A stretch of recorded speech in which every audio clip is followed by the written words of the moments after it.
प्यारे बच्चों नमस्कार। आप सभी लोगों का हम मैथ प्रतिभा क्लासेज में स्वागत करते हैं तथा आपके मंगलमय और उज्जवल भविष्य की कामना करते हैं। आज हम वित्त चैप्टर का बहुत ही इम्पोर्टेंट टॉपिक पढ़ाने चल रहे हैं जो कि बहुत ही इम्पोर्टेंट प्रमेय है। यह बोर्ड पेपर में अक्सर सिद्ध करने के लिए पूछा जाता है। चलिए यह प्रमेय शुरू करते हैं। कह रहा है किसी बाह्य बिंदु से वृत्त पर खींची गई स्पर्श रेखाएं समान लंबाई की होती हैं। अर्थात जो है कोई अगर वृत्त है उस पर जो है जो स्पर्श रेखाएं खींची जाएंगी वो क्या होंगी, समान लंबाई की होंगी। इसी को आपको सिद्ध करना है। यहाँ देखिए क्वेश्चन 2024 में, 2020 में, 19 में और 17 में पूछा गया है। अब इसको कैसे सिद्ध करते हैं चलिए देखते हैं। यहाँ पर इसको सिद्ध करने के लिए हमें सबसे पहले क्या करना होगा कि चित्र बना लीजिए। चित्र बना लेंगे। पहले क्या करेंगे, हम चित्र बना लीजिए। तो एक वृत्त बना लिया जाए। अच्छा सा एक वृत्त बना लीजिए, सुंदर सा एक वृत्त बना लीजिए, क्योंकि देखने में अगर चित्र अच्छा लगेगा तो एग्जामिनर प्रभावित होगा और बहुत ही अच्छे तरीके से आपको नंबर देगा। क्योंकि चित्र विचित्र नहीं होना चाहिए, चित्र चित्र होना चाहिए, चित्र विचित्र नहीं होना चाहिए कि देखने में लगे ही ना कि ये वृत्त है। तो ये वृत्त हमारा बन गया। अब यहाँ पर इसका केंद्र मान लीजिए, इसका केंद्र हो गया O। इसका केंद्र मान लीजिए क्या हो गया O। अब यहाँ पर कह रहा है किसी बाह्य बिंदु से, तो वृत्त के केंद्र से हम कोई बाह्य बिंदु ले लेते हैं। तो मान लेते हैं यहाँ पर कोई बाह्य बिंदु हो गया हमारा A। यहाँ पर कोई बाह्य बिंदु हमारा क्या हो गया, A हो गया। अब इस पर क्या है, दो स्पर्श रेखाएं खींची जाएंगी। कितनी स्पर्श रेखाएं, दो स्पर्श रेखाएं। एक स्पर्श रेखा ऊपर खींच दीजिए, यहां से खींच देंगे स्पर्श रेखा, और एक ये सीधी नहीं गई है क्योंकि हाथ है ये, इस प्रकार से। अब यहां से एक स्पर्श रेखा इस पर खींच दीजिए ऐसे। यहां पर एक स्पर्श रेखा, दो स्पर्श रेखाएं खींच दिया गया इस प्रकार से। दो स्पर्श रेखाएं हो गई। अब यहाँ पर चूंकि यहाँ पर जो स्पर्श रेखा और यहाँ क्या वृत्त है दोनों टच कर रहे हैं, तो यहाँ पर कोई पॉइंट होगा। तो मान लीजिए यहाँ पर पॉइंट क्या हो गया, P हो गया, और यहाँ पर पॉइंट क्या हो गया, Q हो गया। इस प्रकार से दो पॉइंट हो गए। अब इसमें क्या होगी, त्रिज्या होगी। तो त्रिज्या यहाँ पर होगी। देखिए आप क्या करेंगे, जितना चीज इतना चीज तो आपको दिया गया है, इतना चीज आपको दिया गया है, तो क्या लिखेंगे, इसको ज्ञात है में लिखेंगे। क्या लिखेंगे, ज्ञात है। सबसे पहले क्या लिखा जाएगा, ज्ञात है। ज्ञात है में जो चीज आपको गिवन है उसी को ज्ञात है में लिखेंगे। तो ज्ञात है में क्या होगा, वृत्त सी से क्या होगा, सर्किल होगा। तो सी से डिनोट किया जाएगा। इसका केंद्र क्या है, O है, और इसकी त्रिज्या क्या है, R है। ज्ञात है वृत्त COR के बाह्य बिंदु बाह्य बिंदु बाह्य बिंदु बाह्य बिंदु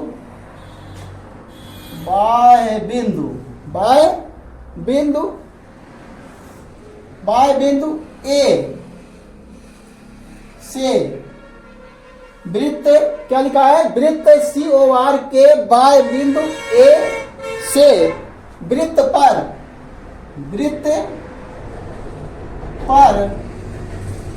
दो स्पर्श रेखाएं, दो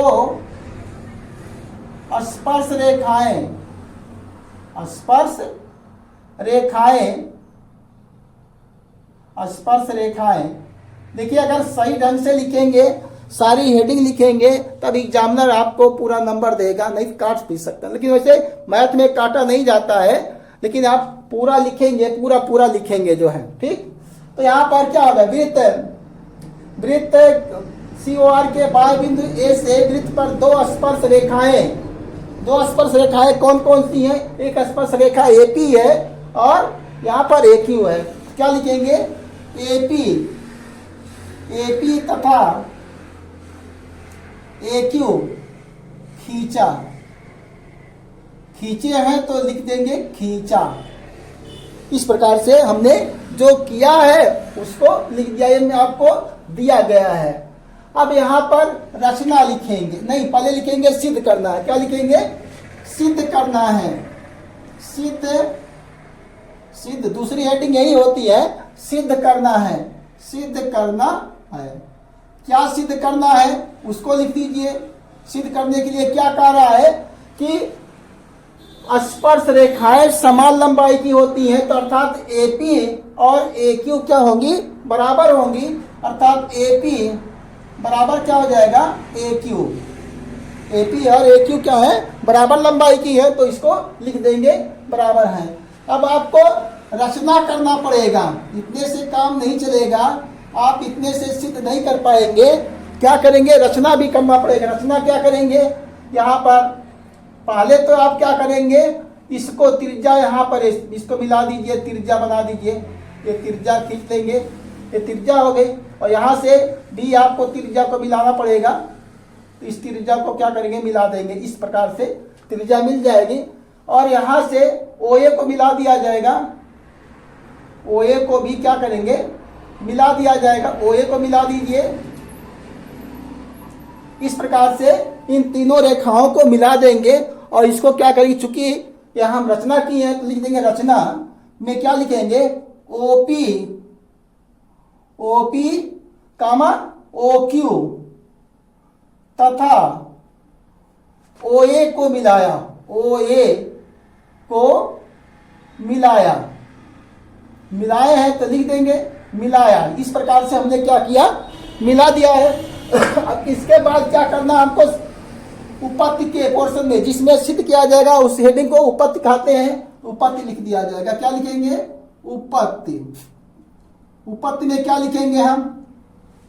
यहां पर देखिए, स्पर्श बिंदु पर जो त्रिज्या होती है, स्पर्श रेखा पर क्या होती है? लंब होती है। तो लिखेंगे हम जानते हैं। क्या लिखेंगे? हम जानते हैं। हम जानते हैं वृत्त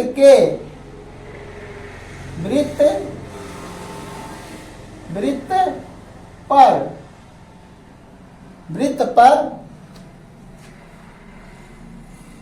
हम जानते हैं वृत्त पर, इस वृत्त पर खींची गई, वृत्त पर खींची गई स्पर्श रेखा,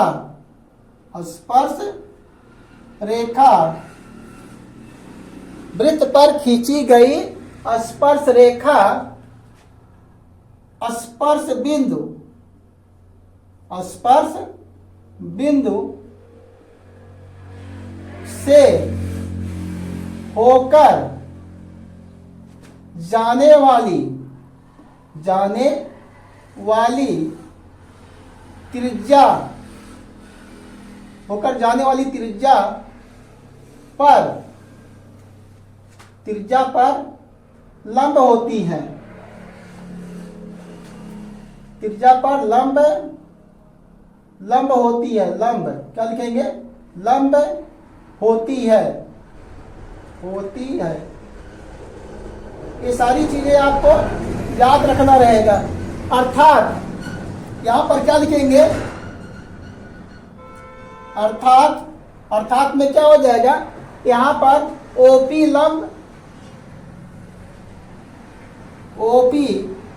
लंब किसके? OP लंब AP। अर्थात जो ये OP त्रिज्या है स्पर्श रेखा पर क्या होगी? लंब होगी। अर्थात ये 90 डिग्री का कोण बनाएगी। इसी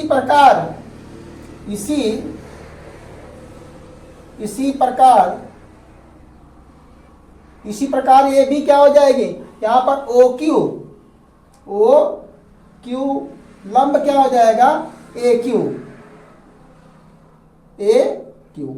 यहां पर जो OQ है, ये देखो त्रिज्या ये R है, ये भी त्रिज्या R है, ये क्या होगी? AQ पर क्या होगी? लंब होगी। इसलिए ये जो कोण बनेगा ये 90 अंश का होगा। तो इसलिए क्या हो जाएगा? कोण APO ए पी ओ बराबर क्या हो जाएगा, कोण ए क्यू ओ, ए क्यू ओ। इस प्रकार से ये दोनों कोण क्या होंगे, बराबर होंगे। ये दोनों कोण क्या होंगे, बराबर होंगे। 90 अंश के कोण हो जाएंगे। ये दोनों कोण क्या होंगे, बराबर होंगे। इसे मान लेंगे समीकरण नंबर 1। इसे मान लिया जाएगा समीकरण नंबर 1। यहाँ से देखो ये मिट गया, इसको सही कर देते हैं यहाँ से। ए आपका क्यू है, यहाँ पर पॉइंट क्या है, ये क्यू है, इसको याद रखिएगा। इस प्रकार से होगा। अब यहाँ पर देखिए दो त्रिभुज बने हुए हैं। इन्हीं दोनों त्रिभुजों को हमें क्या करना है, सर्वांशम करना है, सर्वांशम करना है। तो क्या लिखेंगे, अब त्रिभुज कौन कौन सा लिया जाए, यहां से APO तथा त्रिभुज कौन सा, AQO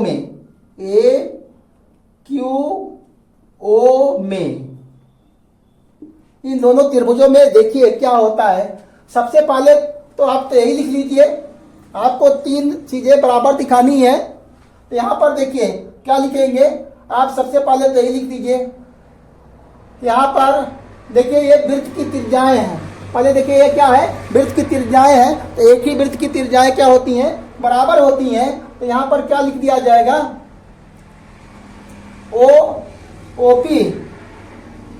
OP बराबर क्या हो जाएगा, OP बराबर क्या होगा, OP बराबर OQ बराबर क्या हो जाएगा, R। क्या लिखेंगे, वृत्त की त्रिज्याएं हैं, वृत्त की त्रिज्याएं हैं।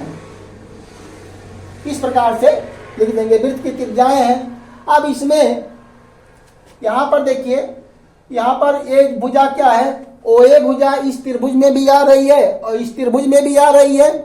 OA भुजा क्या इसमें भी आ रही है, इसमें भी आ रही है, तो दोनों में आ रही है। तो क्या लिख देंगे, OA बराबर क्या हो जाएगा, OA क्या हो जाएगा, उभयनिष्ठ। क्या लिखेंगे, उभयनिष्ठ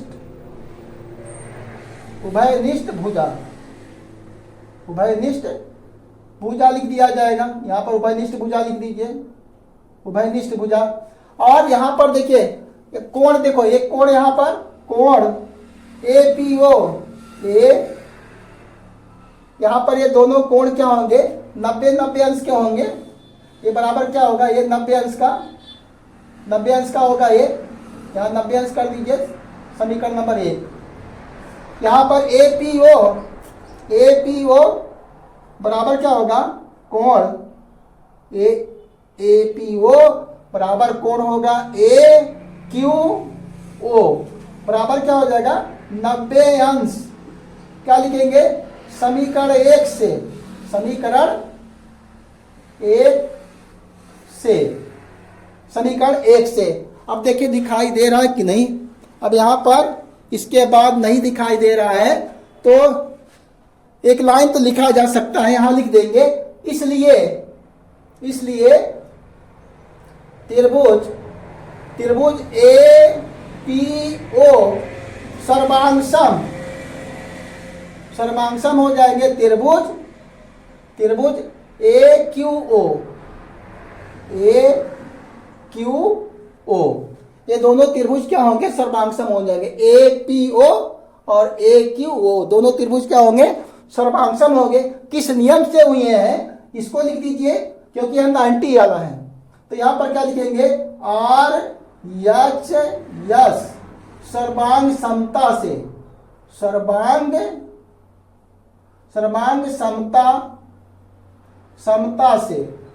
समता से ये हो गए। उसके बाद अभी एक लाइन और बच रहा है, उसको हम यहां पर लिख देते हैं।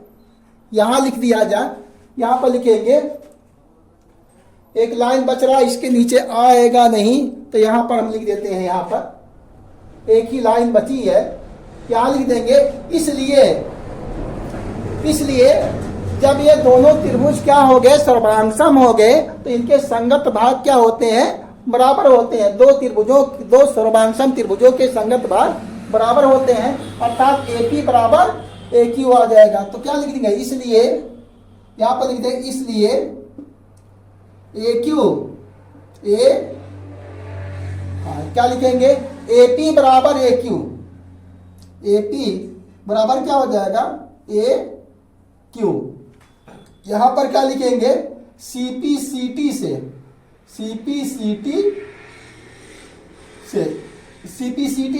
लिख दिया जाएगा, CPCT से।